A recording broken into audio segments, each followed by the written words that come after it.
Boa noite, esse é o nosso estudo bíblico de segunda-feira, dia 12 de agosto. Estamos às 8 horas e 6 minutos aqui em Perth, da noite. E nesse dia maravilhoso que o Senhor já fez, para que nós possamos e pudéssemos experimentar ainda mais do amor dele, da graça dele, nós nos reunimos para estudar um pouquinho sobre a palavra do Senhor, e especificamente sobre um assunto que é importantíssimo dentro da nossa fé cristã, que é a obra redentora de Cristo, amém? Eu vou estar apresentando o slide, que já está aí na tela, e vou estar olhando aqui na minha outra tela se tem alguma questão, alguma dúvida. Vocês podem estar colocando, como de costume, aí, perguntas, comentários no nosso chat, tem um íconezinho aí bem à direita, se você estiver usando o computador, senão você talvez tenha que clicar nas 3 bolinhas e acessar o chat, para colocar sua dúvida, ou sua pergunta, ou seu comentário lá. Então vamos começar. Nós estamos falando sobre a obra redentora de Cristo, e nós temos que entender o que é esta obra redentora de Jesus. O que vem a ser a obra redentora? Nós temos aqui um texto bíblico que nós vamos ler, que está lá no livro de Gálatas, capítulo 2, versículo 16, diz que sabemos que ninguém é justificado pela prática da lei, mas mediante a fé em Jesus Cristo. Quando nós falamos de redenção, quando nós falamos de obra redentora, nós temos que entender que existe algo, que existe alguma coisa que aconteceu, que fez com que esta obra, esta ação, ou aquilo que Jesus Cristo veio fazer, foi necessário acontecer para que Jesus Cristo pudesse vier e realizar essa obra. E é isso que nós chamamos de obra redentora. Redentora no sentido de que existe algo a ser feito para trazer uma redenção. E aí, quando a gente lê esse texto de Gálatas, capítulo 2, versículo 16, o apóstolo Paulo ele vai falar de uma palavra que nós vamos falar muito durante esse estudo bíblico. E esse estudo bíblico, só para explicar um pouquinho, ele é dividido em 2 partes. Nós vamos falar hoje a primeira parte dele, sobre basicamente o que é a obra redentora, sobre outros aspectos dessa obra redentora, e na segunda que vem a gente complementa ele, falando mais especificamente da salvação e da graça. Né? Mas o apóstolo Paulo fala aqui sobre a questão de justificado. Né?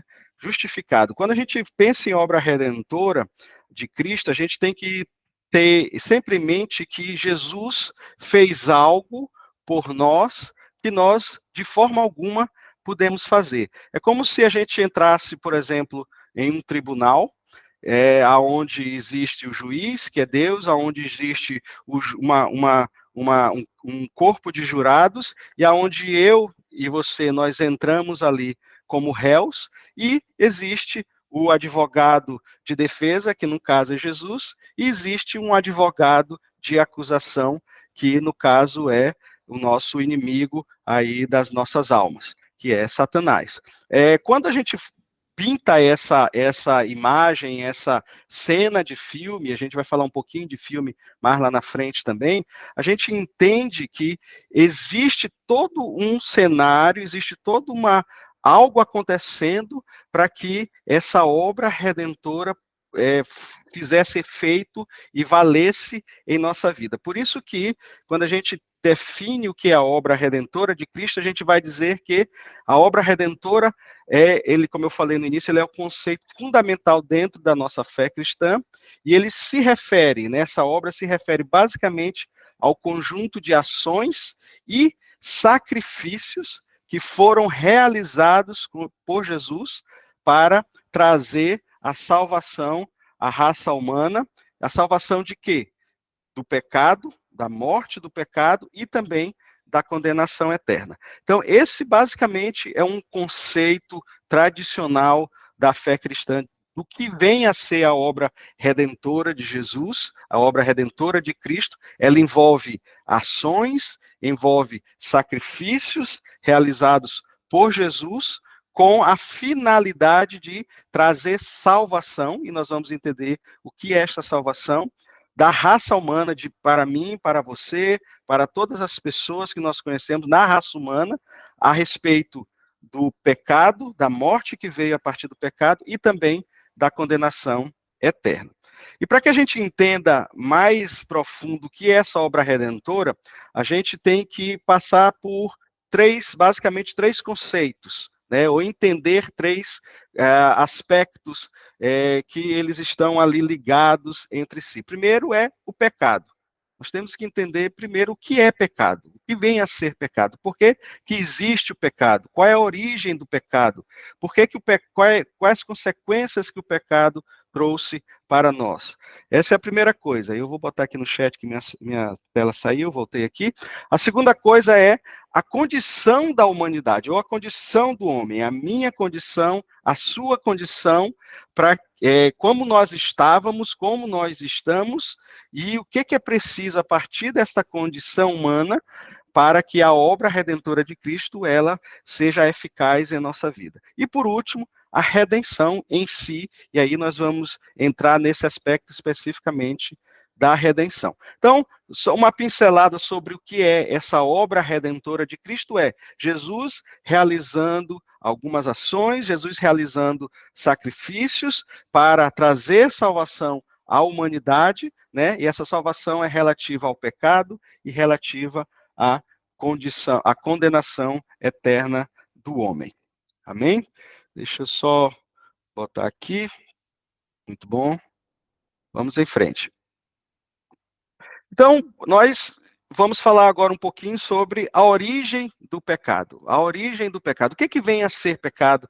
Como que existiu o pecado? Como que passou a fazer parte da vida do homem, o pecado? Qual é a origem do pecado? Então, a gente vai entender um pouquinho sobre o pecado para que a gente possa falar sobre a redenção em si. Mas para falar sobre o pecado, nós temos que entender uma coisa. A primeira coisa é, toda a criação de Deus, ela foi feita boa e perfeita. A gente tem lá Gênesis capítulo 1, versículo 31, quando diz que o Senhor fez todas as coisas, e o Senhor viu que tudo era bom. E lá na carta de Timóteo, o apóstolo Paulo vai exatamente confirmar isso, dizendo que toda a criação é boa. Então, nós temos que entender que tudo que Deus criou, todas as coisas criadas por Deus, elas foram criadas na sua perfeição e foram criadas com a característica de serem boas. Ou seja, não existia variação de maldade nessa criação. Quando nós falamos basicamente sobre as criaturas criadas por Deus, e aí nós vamos falar basicamente dos anjos e basicamente dos homens e mulheres, nós vamos entender que tanto os anjos quanto os homens, eles tinham livre-arbítrio ou livre vontade.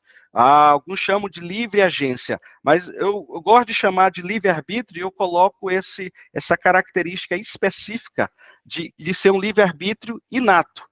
O que é inato? É um livre-arbítrio puro. Então, quando Deus cria Adão, quando Deus cria a Eva, ele cria Adão e Eva dentro dessa característica dos dois terem um livre-arbítrio inato, ou seja, até aquele momento, a sua natureza ela não estava corrompida pelo pecado. Ou seja, eles não tinham a inclinação para o pecado devido à sua natureza pecaminosa, não está ainda com eles. Então, a decisão, e a gente vai ver mais à frente, do pecado, foi uma decisão inata, uma decisão pura, uma decisão que eles decidiram de fato ir contra ali a vontade de Deus. E aí eu coloquei essa figurinha aqui do Robonoide, do Capitão Robonoide, né, para exatamente especificar que Deus não é esse capitão que está aqui controlando as suas criaturas no sentido mais, vamos dizer assim, naquilo que as suas criaturas desejam fazer. As suas criaturas ainda hoje têm livre-arbítrio, né? Nós temos livre-arbítrio, nós temos vontade. Eu quis hoje vestir a camisa bonita do Maranhão por uma vontade própria, mas o meu arbítrio hoje ele já está contaminado, vamos dizer assim, pelo pecado original, e a gente vai entender também o que é esse pecado original. Mas Adão, quando pecou, ele tinha um livre-arbítrio inato. Ele não tinha uma tendência ao mal, porque ele não conhecia o mal ainda. Então, a ordem de Deus foi: olha, vocês podem, para Adão, você pode comer de todo e qualquer fruto que tem no jardim, menos do fruto da árvore do conhecimento do bem e do mal. Porque quando você comer desse fruto, você certamente morrerá, ou seja, e aí a gente viu isso, né? Que o mal entrou na raça humana a partir daquele ato.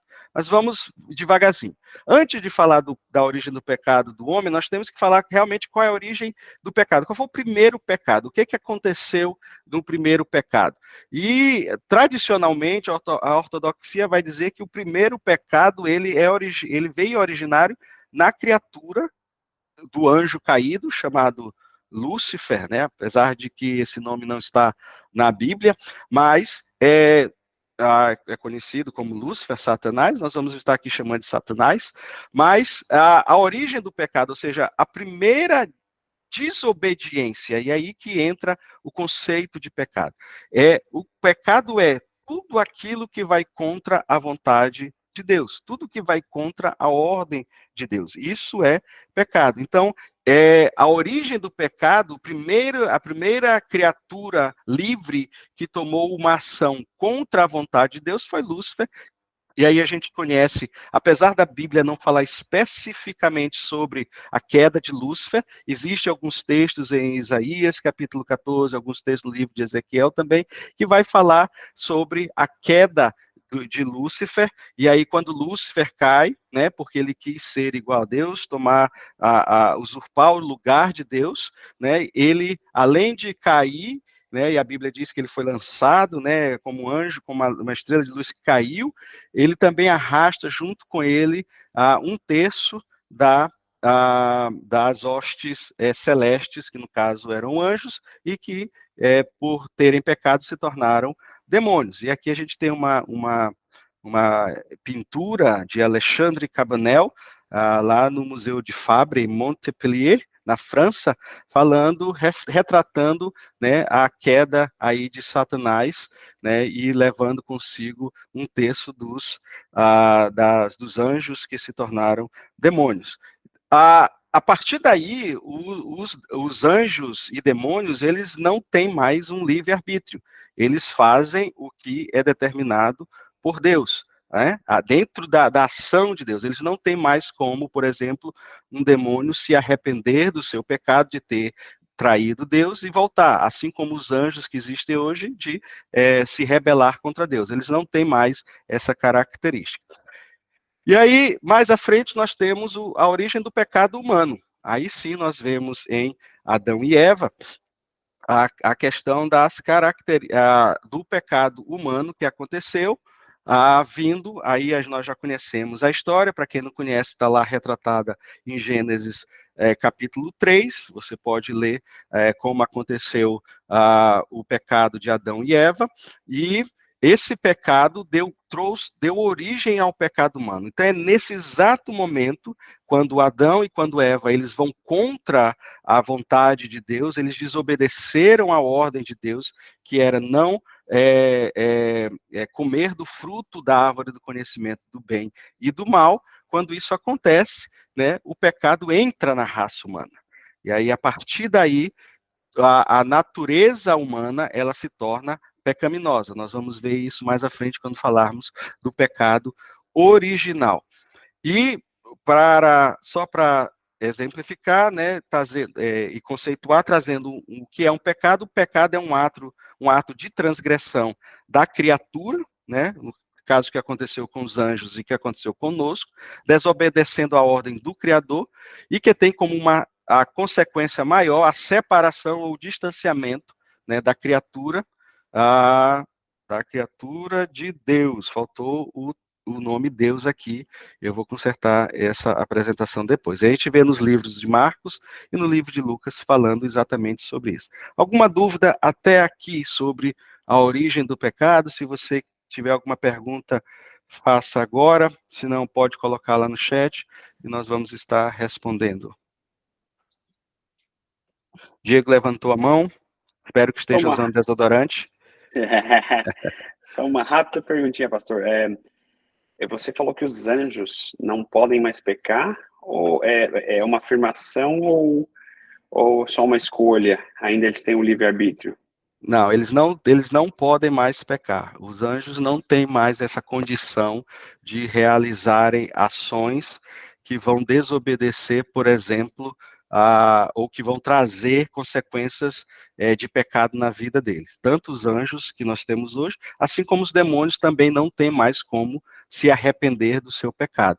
Ou seja, o que aconteceu no passado, eles tiveram um tempo, isso aconteceu, e a partir daquele momento, eles perderam essa condição de arrependimento ou de livre-arbítrio com relação ao pecado. Tá certo. É só por ignorância mesmo, porque eu não tinha o conhecimento dessa parte. Tem uma referência só para Tu não vai ver nenhum demônio levantando a mão e aceitando a Jesus mais. Não tem nem perdão mais, né? Não. Não, tá bom, maravilha. Ok, então, obrigado pela pergunta, Diego, muito bom. Então, vamos em frente. Então, já que nós falamos sobre o pecado, sobre a origem do pecado, no texto, no material didático que eu passei, eu acho que a gente fala um pouquinho mais profundo sobre isso. Eu vou, durante a semana, colocar alguns links também, porque essa questão do pecado é importantíssimo para que a gente entenda o que aconteceu com a humanidade, para que a gente possa ver a eficácia, a eficiência e a beleza da obra redentora de Cristo em nossas vidas. Além disso, a origem do pecado, ela também veio, justamente com a origem do pecado, veio a origem do mal, né? Então, muito já se perguntou, muito já se discutiu, e se discute ainda hoje sobre a questão do mal, qual é a origem do mal, se Deus é o autor do mal, se Satanás é o autor do mal, se é o homem que é o autor do mal. Então, a origem do pecado, ela explica também essas questões, né? E eu vou estar colocando durante a semana alguns links, alguns materiais com relação também à origem do mal. Amém? Então vamos em frente. Então vamos falar um pouquinho sobre a condição da humanidade. Então nós já falamos sobre a origem do pecado, nós vamos falar sobre a condição da humanidade. E aí eu queria dividir em dois aspectos, dois pontos. Um ponto é a a condição do homem, a condição da humanidade antes do pecado e após o pecado. Então, esse primeiro quadro que nós vamos ver aqui é a nossa condição antes do pecado. Então, antes do pecado, né, como nós já vimos, a criação ela foi feita de forma perfeita, né, de forma boa e agradável. Então, homens e mulheres foram criados perfeitos e bons. Nós vemos também no início do livro de Gênesis que o homem ele tinha livre acesso a Deus, no sentido de quê? No sentido de que Deus se comunicava com Adão, e a gente vê isso lá em Gênesis, né, ali no capítulo 3, Deus, e no capítulo 2 também, se comunicava com Adão, assim como nós estamos conversando aqui. Obviamente que não usando o Google Meet, ele tinha acesso direto, a Bíblia diz que ele, na viração do dia, se encontrava com Adão, né, e ali na presença do Jardim do Éden, então os dois tinham essa comunicação direta, não existia um intermediador, Adão não precisava falar com alguém nesse caso, né, para se comunicar com Deus. O homem também era livre de doenças e sofrimentos. A gente vê que quando Deus criou, porque Deus criou o homem perfeito e bom, não existia doenças, não existia sofrimento. A gente vai ver que uma das consequências do pecado vai ser o sofrimento do homem, vai ser a degradação da raça humana de forma genética.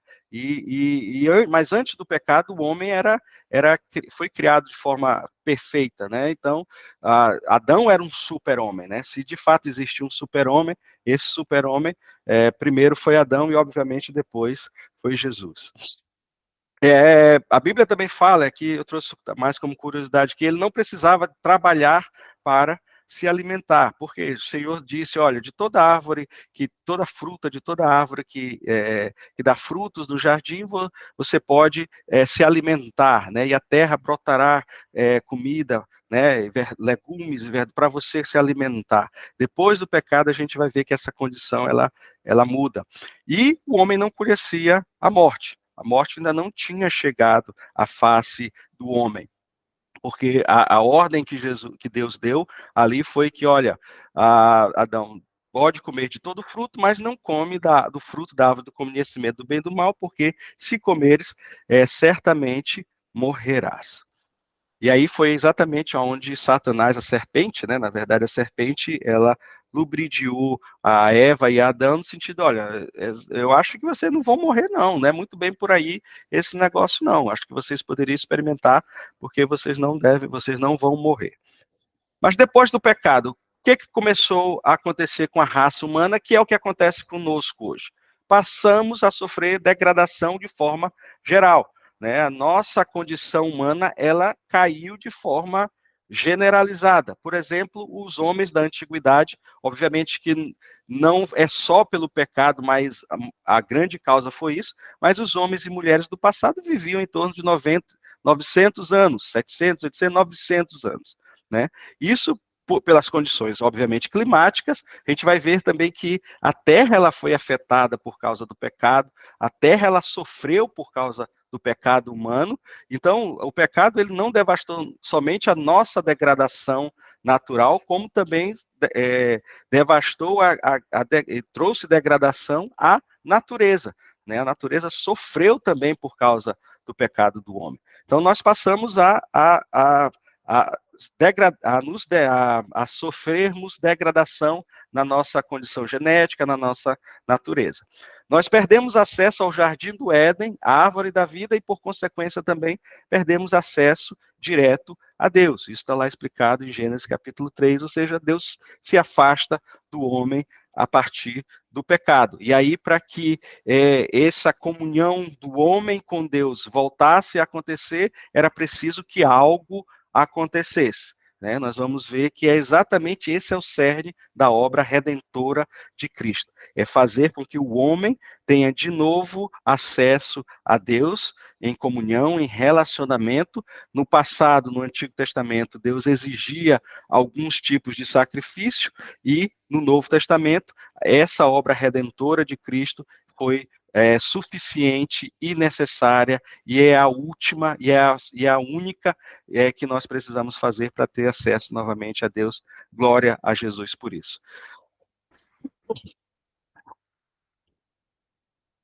Desculpe. Um outro aspecto, ou depois do pecado da nossa condição, nós passamos a sofrer, né, com doenças, nós passamos a ter sofrimentos, por exemplo, uma consequência, no mesmo instante do pecado, foi a mulher, ela passou a gerar filhos, ia gerar filhos a partir daquele momento com dores, não estava nos planos da gestação feminina ter dores com relação a gerar filhos, e a partir do pecado, por exemplo, essa condição começou a acontecer. E também, para o homem, por exemplo, ele precisou agora começar a trabalhar para se alimentar, para poder ter sustento. Era preciso que o homem trabalhasse. Por quê? Porque a terra a terra, a natureza, ela foi afetada pelo pecado.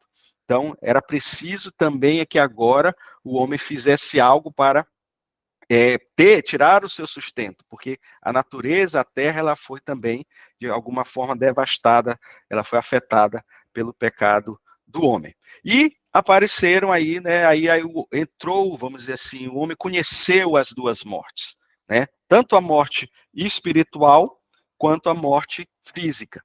A morte espiritual é o afastamento de Deus. Deus deixa de se relacionar com Adão e Eva a partir daquele momento, a partir do momento que eles são expulsos do jardim do Éden, da presença de Deus, Deus se afasta, porque Deus é santo e Deus não pode conviver com o pecado, então Deus se afasta de Adão e Eva, e também a morte física. E essa morte física foi gradativamente devido ao desgaste da nossa vida natural, da nossa vida humana, por causa do pecado. Amém? Então, a essa condição do homem, alguma dúvida antes de a gente prosseguir para o próximo tópico? Acho que tem um pontinho aqui, deixa eu ver se há alguma pergunta. Era via Face. Não entendi aqui, mas tudo bem, vamos em frente. Ok, vamos para a próxima. E nós falamos do pecado, nós falamos da condição do homem, e uma das condições do homem, da minha condição e da sua condição, meu querido e amado e amada irmão e irmã, e deixa eu tomar uma aguinha rapidinho aqui,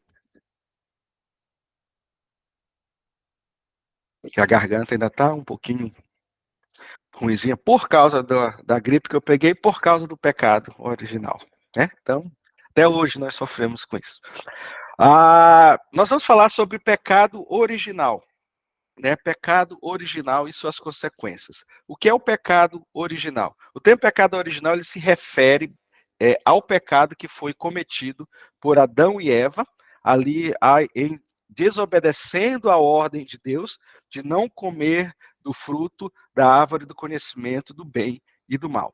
Então, quando eles pecaram pela primeira vez, que entrou o pecado na raça humana, gerou neles a natureza pecaminosa, a partir deles a natureza pecaminosa, e aí toda a raça humana, ela herdou, ela passou a herdar o que a gente chama de natureza pecaminosa. Toda a raça humana passou a conter a natureza pecaminosa. Então, nós vamos ver nessa sequência o que esse pecado original de Adão e Eva, que, como eu falei, está lá descrito em Gênesis 3, ele traz para a raça humana essa natureza pecaminosa, e aí a gente pode ver aí nos livros, por exemplo, eu vou abrir aqui o texto do livro, está aqui já aberto, está lá no livro de Salmos, capítulo 51, Salmos de número 51, versículo 5, onde o Davi vai dizer que o versículo 5, isso, em pecado fui gerado pela minha mãe, né? A versão que eu tenho aqui é da NVI, diz assim, sei que sou pecador desde que nasci, sim, desde que me concebeu a minha mãe, né? Ou seja, Davi dizendo ali que desde que nascemos no ventre da nossa mãe, desde a nossa concepção, nós já nascemos pecadores. Ou seja, isso por causa do pecado original, por causa dessa natureza pecaminosa. Jeremias 17:9 vai dizer que o coração do homem ele é de tal forma enganoso, e perverso, né? A ponto, tudo isso é consequência da natureza pecaminosa que nós herdamos por causa do pecado original. E ali em Romanos, no capítulo 5, para nós lermos aqui no livro de Romanos, capítulo 5, os versos 12 e 19, vai dizer assim, ó, portanto, da mesma forma como o pecado entrou no mundo por um homem, né? Que homem foi esse? Foi Adão. Então, o pecado entrou no mundo por um homem, e pelo pecado entrou a morte, ou seja, por causa do pecado, a morte passou a fazer parte, a ser conhecida pelo homem. Assim também, a morte veio a todos os homens, porque todos pecaram. Então, o apóstolo Paulo está dizendo, olha, por causa do pecado original, a natureza pecaminosa, por causa desse pecado entrou, o homem passou a conhecer a morte, e essa morte passou a todos nós como herança, porque todos pecaram. Todos nós herdamos essa natureza pecaminosa. Então, todo homem nascido, toda criança, todo ser humano nascido de homem e mulher, ele nasce com a natureza pecaminosa, ele nasce pecador. Consequências do pecado. E aí a gente viu, e o 19 diz o quê? Deixa eu ver que eu não li aqui. Logo assim, aí vai falar de Jesus, né? Logo assim, como por meio da desobediência de um só homem, muitos foram feitos pecadores, no caso de Adão, né? Assim também, por meio da obediência de um único homem, no caso o apóstolo Paulo falando Jesus, muitos serão feitos justos, ou muitos serão justificados. Lembra lá de Gálatas, que nós lemos lá no início, sendo justificados. Muitos serão justificados por causa da obediência de um homem, da obediência de Jesus em realizar, em concretizar a obra redentora. Por isso que essa obra tão linda e bela é tão importante para que nós conheçamos. Deixa eu voltar aqui. Deu. Desculpe, queridos, eu perdi aqui. Aqui. E aí nós temos a consequência do pecado, né, do pecado original, trouxe, né, como nós lemos, trouxe a morte, separação com Deus, a contaminação da terra, a terra foi afetada, foi impactada também pelo pecado, e aí por isso que na obra redentora de Cristo, né, e quando Jesus vier estabelecer novos céus e nova terra, a terra será restaurada, por isso que Romanos vai dizer que a terra, ela arde, ela espera ardentemente para que os filhos de Deus, ou seja, eu e você, se manifeste, por quê? Porque quando nós começarmos a nos manifestar, e o que é se manifestar? É pregar o evangelho e mostrar a Jesus, mostrar essa obra redentora a outras pessoas, para que outras pessoas também possam fazer parte dessa obra redentora. Quando isso começa a acontecer, a terra também ela é beneficiada, porque a forma como nós lidamos com a terra, com as coisas da terra, e também a forma como nós tratamos o pecado que influencia de alguma forma a terra, isso é visto de forma diferente. Por isso que Romanos vai dizer que ela aguarda ansiosamente a manifestação dos filhos do homem.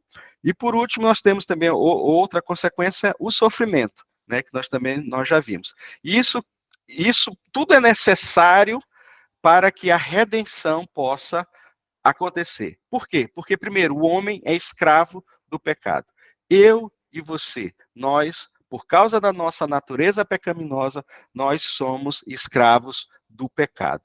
Nós não temos, por condição própria, de pagar um preço de redenção pelo pecado, pelos pecadores, vamos dizer assim. A gente vai ver um filminho já já que fala sobre isso. Eu vou correr aqui que eu estou um pouquinho atrasado. E as nossas boas obras, elas são mortas. Não tem como nós realizarmos boas obras que traga salvação, nem a mim, nem para outras pessoas. Por isso que a redenção, ela é necessária. A redenção, a obra redentora que foi realizada por Cristo, ela é necessária. Por quê? Porque eu e você, por vontade própria, por forças próprias, não temos como cumprir tudo aquilo que era necessário para que o pecado fosse justificado e fosse colocado como justificado diante de Deus, nos tornássemos justos, e também nós não temos como salvar outros com relação a obra de redenção na vida de outras pessoas, tá? Só uma nota aqui, para a gente passar para o outro ponto. Jesus, ele é o único homem, porque Jesus é 100% homem e 100% Deus, a isso nós chamamos de união hipostática. Nós não vamos falar sobre isso aqui, porque isso já é um conceito mais acima, avançado, vamos dizer assim, de teologia, mas Jesus é 100% homem e 100% Deus. Então, Jesus é o único que foi nascido de mulher, que ele não pecou, que ele não herdou, melhor dizendo, o pecado original, né? Por causa de quê? Da sua concepção divina também, né? Está errado escrito aqui também, vou corrigir. Né? Lembre-se que Jesus foi, que Maria foi divinamente, né? Ela recebeu a concepção do Espírito Santo. Mas Jesus nasceu homem, né? 100% homem. Mas ele não possuía essa natureza pecaminosa, né? Ele não possuía. Entretanto, Jesus sofreu tentações, e a Bíblia fala, né, nós vemos Mateus capítulo 4, quando Jesus foi tentado, mas, como diz o texto lá em Hebreus, Jesus não pecou. Jesus foi o único que não pecou. E porque Jesus não pecou, ele pode, e ele não é escravo do pecado, logo ele pode trazer ou realizar essa obra de redenção para que o homem tenha novamente comunhão com Deus. Porque Jesus não pecou, né? Jesus foi o único, como diz o texto bíblico, que não pecou lá em Hebreus capítulo 4, né?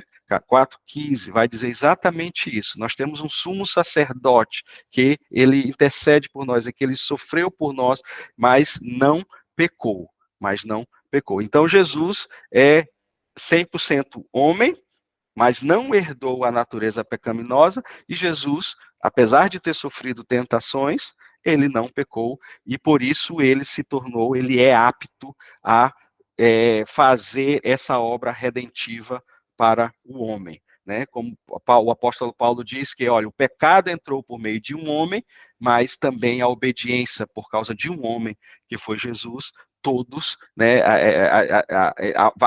alcançou a justificação para muitos. Amém? Alguma dúvida aqui antes de eu passar para frente? Nenhuma dúvida? Então, vou passar rapidinho 2 minutinhos de um vídeo aqui, de um filme. Acho que é um filme que muitos conhecem, é do Náufrago, né? E é uma cena bem triste. Espero que os irmãos não chorem nessa cena.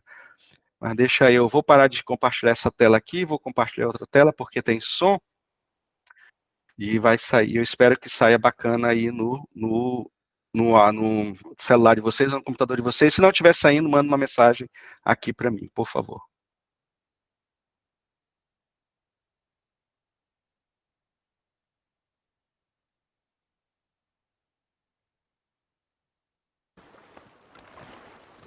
Wilson!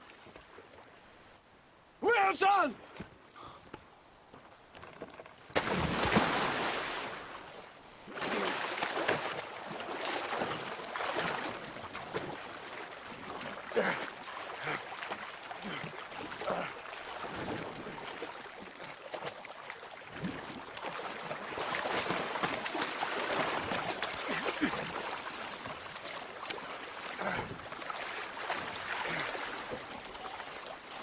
Wilson!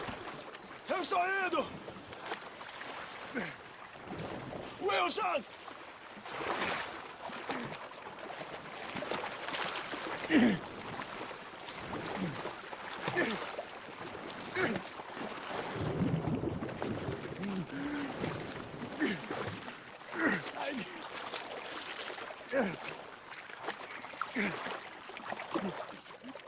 Wilson!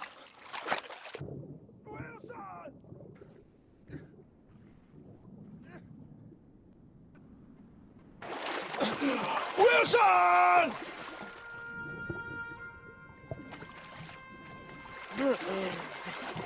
Wilson! Wilson, espera!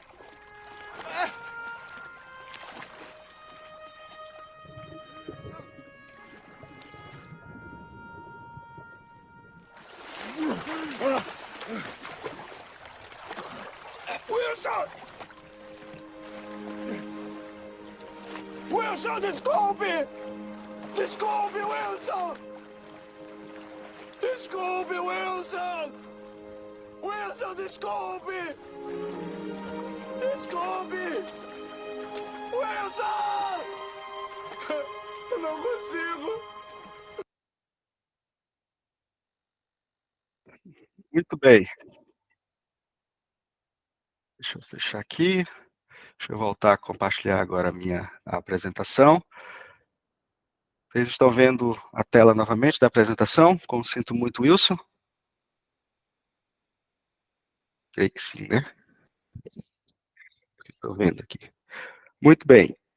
Então, esse texto, esse vídeo, melhor dizendo, que nós vimos aí, queridos, ele retrata exatamente essa questão da obra redentora de Jesus, falando acerca da salvação. Obviamente que isso é uma obra de ficção, mas eu trouxe para cá para fazer uma analogia, para poder mostrar de uma forma mais, vamos dizer assim, de fácil entendimento, que nós, né, no caso aí o Wilson, que é a bola de vôlei, que foi o amigo, né, entre aspas, aí do náufrago durante muito tempo, quando ele esteve ali naufragado sozinho na ilha, né, depois que ele caiu no avião e tudo, ele precisava ser salvo de alguma forma, ele tinha essa bola, que chamou de Wilson, e ele passou todo o tempo buscando achar uma forma de ser salvo, né?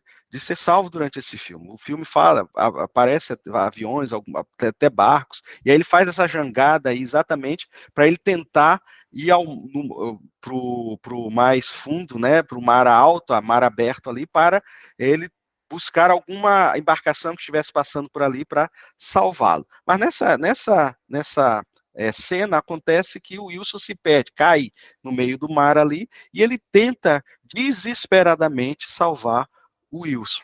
Mas ele não pode, ele não consegue.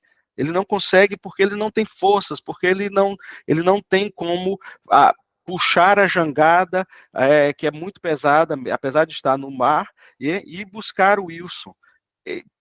Por força, por vontade própria, ele não consegue. E a obra da redenção, da salvação que faz, ela fala exatamente isso. Ela é um resgate, né? Ela é um resgate. Ali o náufrago estava tentando resgatar o Wilson. E ela se baseia em um ato de libertar a pessoa de uma forma de escravidão, né? Essa escravidão pode ser algo, pode ser alguém, pode ser, por exemplo, um vício, ou de alguma situação que leve o homem à opressão ou à morte. Nessa retratação do filme, a gente viu exatamente a bolinha lá de vôlei se perdendo, indo longe, e o náufrago ali, o Tom Hanks, tentando de alguma forma salvar a sua bolinha, mas ele não conseguiu. Por quê? Porque ele não tinha forças para conseguir fazer isso. Trazendo uma analogia para o nosso estudo de hoje, nós vamos ver que lá em Romanos 5,12 vai dizer: portanto, assim como o pecado entrou no mundo por um só homem, nós já lemos, e pelo pecado a morte, assim também a morte passou a todos os homens, pois todos pecaram. Todos nós não temos condição alguma de salvar a nós mesmos e de salvar aos outros. Nenhum de nós. Todo homem e mulher nascido com a natureza pecaminosa. Lembre-se, o único que não nasceu com essa natureza foi Jesus. Então, nós temos 3 problemas para resolver. Quais são esses 3 problemas? A nossa separação de Deus, nós já vimos. As acusações de nossa consciência, eu tenho certeza que isso acontece com vocês, quando vocês cometem algo errado, a consciência, ela acusa de que você cometeu algum crime, alguma coisa ilícita, e nós temos também as acusações do inimigo das nossas almas, que é Satanás. Então, existem esses 3 problemas com a salvação. É preciso que nós voltemos a nos relacionar com Deus, é preciso que haja alguma coisa para tirar de nossa mente as acusações que nós fazemos acerca de nós mesmos e as acusações que vêm do nosso inimigo, Satanás. Então, o homem ele não pode salvar-se a si mesmo e salvar a ninguém. Por isso, sinto muito, Wilson. Se nós não tivermos algo ou alguma outra coisa para trazer essa salvação para nós, o nosso fim vai ser como Wilson. Vai ser como Wilson, se perdendo em alto mar. Por isso que a obra redentora de Cristo, ela é importante e ela é essencial para a nossa salvação e para a nossa redenção e resolver esses 3 problemas que nós temos com relação à salvação. Por quê? Porque através dessa obra redentora de Jesus, que nós temos o sacrifício expiatório de Jesus. Nós vamos falar um pouquinho sobre esse sacrifício expiatório. Eu estou vendo o tempo aqui, talvez a gente deixe para a próxima aula. Nós temos a libertação do pecado. Por quê? Porque Jesus foi o único que não pecou, então ele é o único que tem poder sobre o pecado, ele é o único que venceu o pecado, então ele é o único que pode trazer para nós a libertação do pecado e também da maldição da morte. Por que isso? Porque nós vamos ver como uma das obras da redenção é a ressurreição de Jesus. E essa ressurreição de Jesus, ela é a vitória sobre a morte. E porque Jesus venceu a morte, nós também podemos vencer a morte. Não a morte física, porque isso está na nossa natureza natural, ou está na nossa condição natural de homem. Mas, com certeza, a morte espiritual, que é a morte, vamos dizer assim, que mais importa. Nós, a partir da ressurreição de Jesus, nós vamos ver isso, nós também temos a nós também conseguimos vencer a morte por causa de Jesus. E ele também nos dá um advogado fiel. Essa obra redentora nos dá um advogado fiel em que nós podemos nos achegarmos a ele, confessar os nossos pecados, como está lá em 1 João capítulo 1, receber do seu perdão, receber da sua graça, sermos libertos das nossas acusações, das acusações da nossa consciência, daquilo que nos acusa, assim também como sermos libertos das acusações de Satanás sobre as nossas vidas. E isso tudo, né, por essa obra redentora de Jesus. Essa é a condição. Esses 2 triângulozinhos eu botei aqui, a gente vai ver mais na frente a obra completa. A condição do homem com Deus, quando não existia o pecado, representado por este triângulo, vamos dizer assim, vazio, né? E essa nuvem dentro do triângulo mostrando a vida com Deus ali dentro. E aí, quando acontece o pecado, nós temos esse triângulo cheio, representando, vamos dizer assim, o pecado, e a vida de Deus já fora do homem, né? Então, essa é a condição do homem que não tem a obra de redenção na sua vida. É dessa forma que o homem e a mulher a criatura está quando não recebe essa obra de redenção na sua vida. Ela está fora, ela não tem a vida de Deus crescendo e agindo dentro dela. Amém? 8h52, eu vou tentar concluir, eu vou tentar ir em frente aqui. Se ficar muito corrido, eu repasso na próxima aula. Então, os aspectos da obra redentora de Cristo. O sacrifício na cruz do Calvário, é o que nós já temos visto isso. O sacrifício na cruz do Calvário é um dos aspectos dessa obra redentora de Jesus. E isso se dá por quê? Porque a condição de cruz, né, é maldição. Lá em Deuteronômio, capítulo 21, vai dizer que todo aquele que pendurado em um madeiro se torna maldito. Então, quando Jesus ele é levado à cruz do Calvário, naquele momento ele se torna, né, ele recebe os pecados da humanidade, né, e ali ele se torna maldição, e naquele instante ele é feito, né, ele é feito como o justo, né, pagando por todos os pecados dos injustos, que no caso somos nós. Então, este sacrifício na cruz, ele é importante porque ele anula essa maldição, porque ele quebra essa maldição por causa deste sacrifício de Jesus. Aí existe também o que a gente chama de sacrifício expiatório. Expiatório quer dizer reparatório, né, ou redentor. Alguns vão dizer que é substitutivo, é um sacrifício que Jesus nos substituiu na cruz do Calvário. Eu não vejo muito por essa forma, eu vejo expiatório como seja uma redenção, uma forma de você encobrir, né, os pecados dos outros, que é exatamente isso que Jesus faz. Esse sacrifício expiatório, ele acontece durante todo o Antigo Testamento. De diversas formas. Eu não vou entrar nos detalhes aqui por causa do tempo, mas existia um sacrifício que era feito anualmente pelo sacerdote, né, pelo sumo sacerdote, onde ele pegava 2 cordeiros, um cordeiro, ele tirava a sorte entre esses 2 cordeiros, um cordeiro que recebia, vamos dizer assim, era escolhido, ele era o cordeiro da redenção, ele era imolado, o seu sangue era derramado, como perdão, né, como expiação pelos pecados de todo o povo de Israel cometido, por exemplo, naquele ano. E o outro cordeiro, que era conhecido como bode expiatório, e aí talvez você agora vai entender por que muitas vezes a gente usa esse termo bode expiatório, porque ele recebe ele recebia, o sacerdote colocava as mãos sobre ele, simbolicamente passando os pecados, vamos dizer assim, do povo de Israel para aquele bode, e aquele bode ele era solto no deserto para morrer no deserto, levando simbolicamente ali os pecados do povo de Israel. Então, esse sacrifício expiatório é que Jesus veio concretizar, veio finalizar, veio consumar.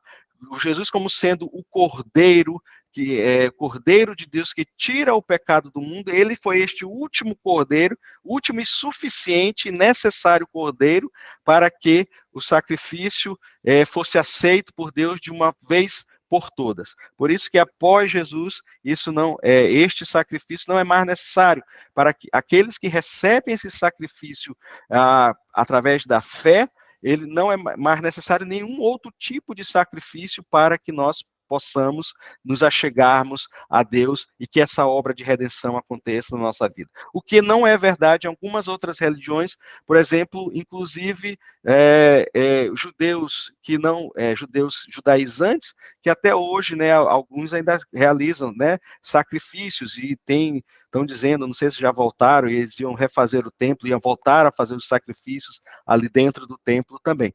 Para nós que cremos em Jesus e para judeus que creem em Jesus, este sacrifício não é mais necessário. E um dos aspectos desse sacrifício é o sangue derramado, o sangue justo derramado. Colossenses 1:20 vai dizer, e havendo por ele, né, Jesus feito a paz pelo sangue da sua cruz, por meio dele reconciliar consigo mesmo todas as coisas, tanto as que estão na terra, como as que estão nos céus. Então, Jesus, através do seu sacrifício, ele reconciliou, e através do seu sangue derramado, ele reconciliou todas as coisas nele, para ele, com relação ao Pai. Né? E isso nos traz o quê? Perdão. Por isso que o sangue derramado de Jesus traz perdão. 1 João 1:7 vai dizer, se porém andarmos na luz como ele está na luz, mantemos comunhão uns com os outros, e o sangue de Jesus, seu Filho, nos purifica de todo pecado. Traz santificação. Muito mais o sangue de Cristo, que pelo Espírito eterno a si mesmo se ofereceu sem máculas, purificará a nossa consciência de obras mortas para servirmos ao Deus vivo. Né? Porventura, o cálice da bênção que abençoamos, né, a comunhão do sangue de Cristo, por isso traz comunhão. O pão que partimos, né, a comunhão do corpo de Cristo, por isso que nós realizamos a nossa ceia do Senhor como um ato simbólico, memorial, e ali o cálice representando o sangue de Cristo traz comunhão para a gente. E também a adoração. Tendo, pois, irmãos, intrepidez para entrar no Santo dos Santos, pelo sangue de Jesus, pelo novo e vivo caminho que ele nos consagrou pelo véu, isto é, pela sua carne. Está lá em Hebreus capítulo 10. Por causa disso, nós podemos nos achegar à presença de Deus e adorar a Deus, porque o sangue de Jesus nos permite, o sacrifício de Jesus na obra, na obra redentora, ali no Calvário, na cruz do Calvário, ela nos habilita a entrarmos em adoração ao Senhor. E isso também traz restauração da humanidade e da natureza. Eu já falei algumas coisas, alguns aspectos com relação a essa restauração, tem alguns textos bíblicos, isso também está lá no nosso material que eu compartilhei com os irmãos podem ler depois com relação a isso. Amém? E por último, a ressurreição, né, os aspectos da obra redentora de Cristo. A ressurreição é a vitória sobre a morte, está lá em 1 Coríntios capítulo 15, versículo 12 e 19, vocês podem ler. Por causa do tempo, eu vou parar por aqui, e a gente continua na próxima aula a partir daqui, porque aí já até dá um link bom com o próximo assunto, que é a graça. Amém? Deixa eu tomar uma água aqui.